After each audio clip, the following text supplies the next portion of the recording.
नमस्कार दोस्तों, पंजाब केसरी राजस्थान में मैं आपका दोस्त और होस्ट राहुल आप सभी का बहुत बहुत स्वागत करता हूं।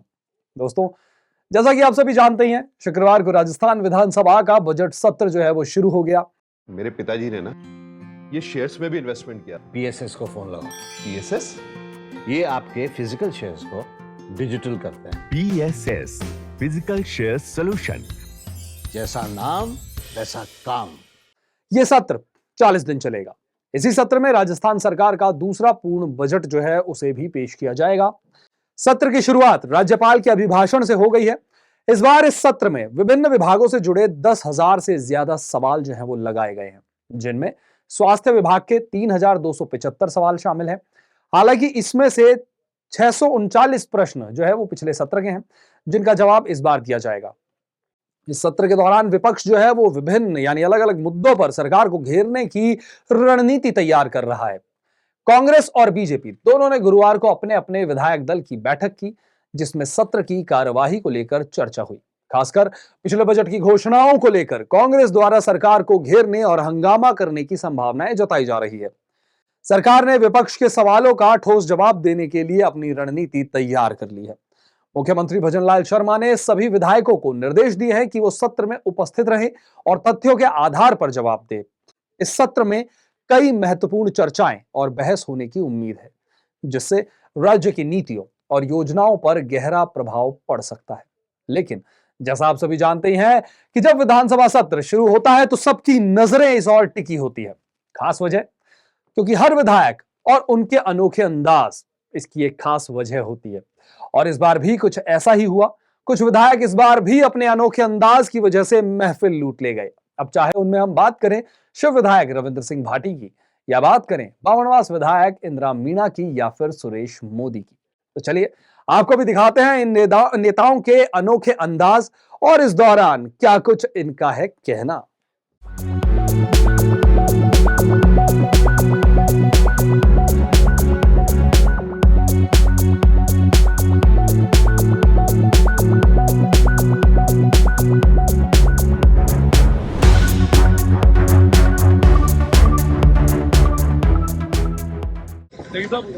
औरन बचाव की एक जो मुहिम है, एक जो लड़ाई है, जो लंबे समय से पश्चिमी राजस्थान का हर भाई, हर युवा, हर बुजुर्ग, हर मातृशक्ति लड़ रही है, उस लड़ाई को आगे ले जाते हुए आज प्रदेश की सरकार के सामने औरन की महत्वता को बताने के लिए हम सब आज यहाँ हाजिर हुए। और ये प्रतीक के रूप में मैं सब जो माननीय सदस्य हैं उनसे और प्रदेश की सरकार से निवेदन करता हूँ कि औरन को बचाया जाए। औरन वो जमीन है जिसको देवभूमि कहा जाता है, और उनको अरण्य कहते हैं, जहाँ भगवान श्री राम ने 12 साल वनवास निकाला। आज उस जमीन पर, उस देवभूमि पर कहीं न कहीं भूमाफियों की नजर है। आज उस जमीन को बचाने की जरूरत है, और उसके लिए हम सब आज एकजुट हुए हैं। और आने वाले समय में जहाँ कहीं पे भी औरन भूमि को बचाने की लड़ाई लड़नी पड़ेगी, मजबूती के साथ लड़नी। देखिए, जिस तरीके से गाँव में आगजनी हुई, पुलिस के द्वारा आग लगाई गई, गाड़ियों में आग लगाई गई, घरों में आग लगाई गई, उसकी आज तक कोई जांच नहीं हुई है। न्यायिक जांच कराने की बात सरकार पहले कहती है, स्वीकार करती है, उसके बाद में प्रशासनिक जांच वो कराते हैं, लेकिन निर्णय कुछ में नहीं होता है। आज तक वो लोग बिलख रहे हैं, आज तक वो लोग दहशत के अंदर है, लेकिन उनके साथ कोई न्याय नहीं होता है। जो निर्दोष लोग थे, प्रोग्राम सुनने गए थे, उन लोगों पर लाठियां बरसाई जाती है, उनके घुटने तोड़े जाते हैं, हड्डियां तोड़ी जाती है, और उसके बाद उन सबको जेल में बंद किया जाता है, और उनको सजा भुगतने के बाद में उनकी जमानत होती है। लेकिन सरकार के स्तर पर इस प्रकरण की कोई जांच, कोई कार्रवाई अभी तक किसी प्रकार की नजर नहीं आती है। इसलिए मेरा व्यक्तिगत विरोध है। वेश तो सरकार ने पहना दिया हमको, इस तरह का मजबूर कर दिया। गत सरकार ने जो 17 जिले और 3 संभाग बनाए थे, उनमें से 9 जिले और 3 संभाग इस वर्तमान सरकार ने खत्म कर दिया, और अन्यायपूर्ण, देशतापूर्ण इस तरह का फैसला किया जो कतई लोकतंत्र में उचित होंगे। नीम का थाना बहुत सही मापदंडों पे जिला बना था। 70 साल की मांग थी नीम का थाना के लोगों की।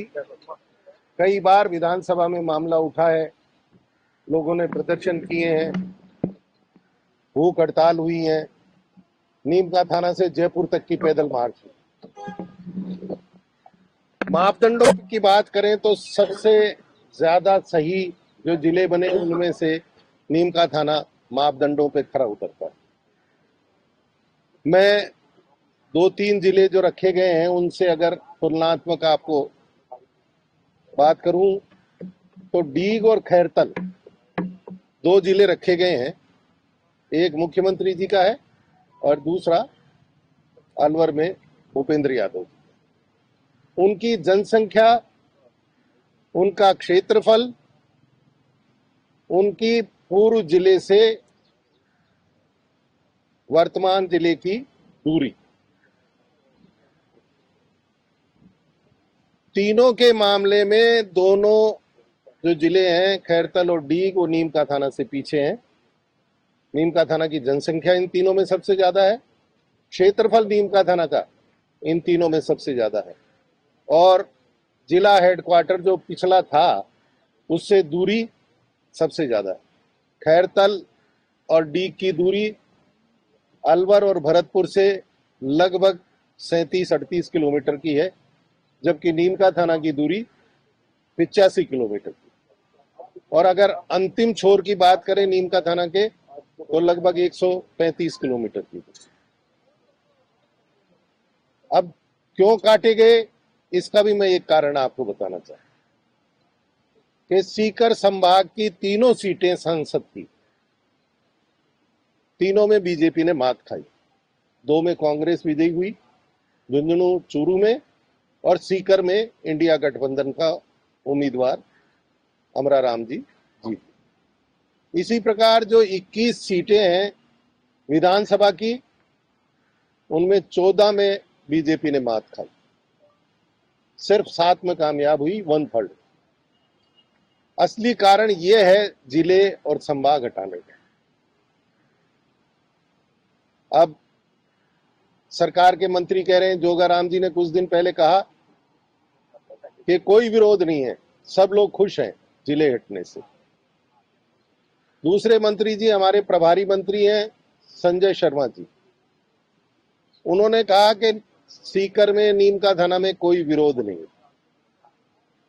पता नहीं कैसी पट्टी बांध रखी है इन लोगों ने। लगातार भूख हड़ताल चल रही है नीम का थाना जिले को हटाने पर। लगातार लोग प्रदर्शन कर रहे हैं, हर गांव में, हर विधानसभा में प्रदर्शन हो रहा है। 3 बड़ी मीटिंग हो चुकी हैं, कल चौथी चक्का जाम हुआ है पूरे नीम का थाना में। आप देखिए एक भी किसी तरह की एक्टिविटी कल नहीं हुई है। इवन आप देखिए मजदूर, कारीगर चेजे पे नहीं गए, निर्माण कार्यों पे नहीं गए। पूरी सब्जी मंडी बन रही है, पूरी व्यापार, हर तरह का व्यापारी प्रतिष्ठान बन रहे हैं, इंडस्ट्रियल एरिया पूरा बन रहा है। नीम का थाना माइनिंग जोन है तो पूरी mining activity, dispatch, crusher, mines पर काम सब बन रहा है। शिक्षण संस्थान सारे बंद रहे हैं, प्राइवेट स्कूलें सारी बंद रही हैं, कोचिंग का बड़ा हब बनता जा रहा है नीम का थाना, कोचिंग के सारे सेंटर बंद रहे हैं। एक भी गाड़ी, एक भी ट्रक पूरे नीम का थाना जिले में नहीं चला। इसके बावजूद पता नहीं सरकार कैसी आंखें लिए बैठी है, कैसी नजर लिए बैठी है।